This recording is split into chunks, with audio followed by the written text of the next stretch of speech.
दिवस दुसरा काय हाय बे तुमच्या अमरावतीत याचं उत्तर शोधायला पुरी गँग घेऊन निघालो. आधी विठोबा मग पोटोबा या धोरणावर अंमलबजावणी करण्यासाठी सगळ्यात पहिले पोचलो राजापेठच्या राम मंदिरात. दर्शन एवढं छान झालं की इथंच अजून थोडा वेळ थांबावं, पण मग लगेच पोटोबाची आठवण झाली. तिथून पुढे जवाहर गेट गाठलं. तिथल्या या आयकॉनिक ब्रिटिशकालीन घड्याळात वेळ बघून पुढचं नियोजन ठरवलं. तिथूनच जवळ असलेल्या सराफा बाजारातल्या नानकराम बडेवालीकडे मोर्चा वळवला. घरातून जातानाच आईने सांगितलं होतं, अमरावतीचा दहीवडा आणि कांजीवडा खाल्ला नाही तर घरात घेणार नाही.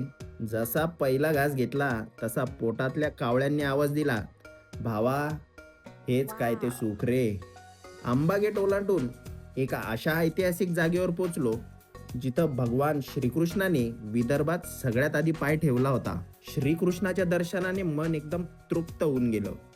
सगळं एकाच रीलमध्ये बघतो का अमरावती? पुढच्या रीलमध्ये तर खरी मजा आहे. त्यासाठी फॉलो करा लागते ना बे. तोपर्यंत मामासोबत एक एक चहा पिऊन घे.